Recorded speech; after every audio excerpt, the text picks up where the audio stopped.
This week, I'm at the Clockwork Beer Company in Glasgow to talk to journalist Douglas Dickie about the Beatles, who still provoke debate and admiration over 40 years since they split up.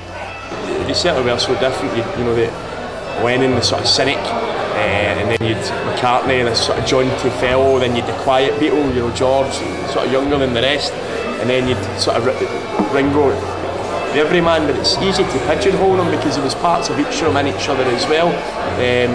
They probably weren't quite as different as maybe people make out. That broken drum beat you hear in umpteen Chemical Brothers songs.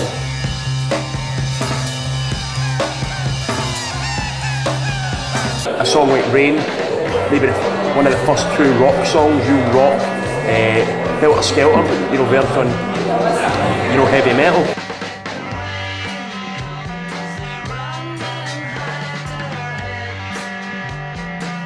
When you look at all their stuff, the four boys from Liverpool never really left them. You know, even though they went on to be these mega stars, but they were still so connected with their hometown.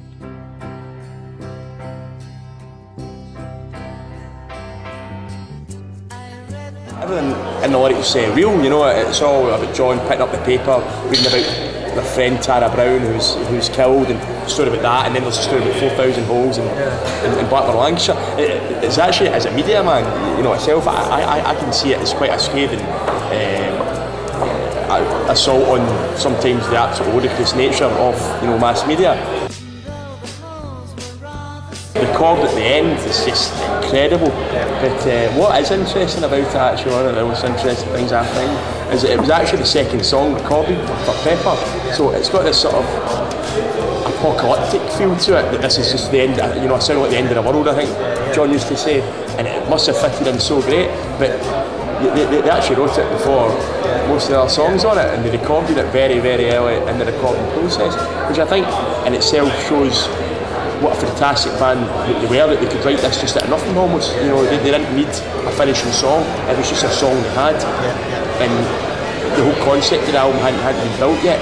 It just fitted in so perfectly at the end of that album. It's just, I mean, you just can't think about this song, to be honest.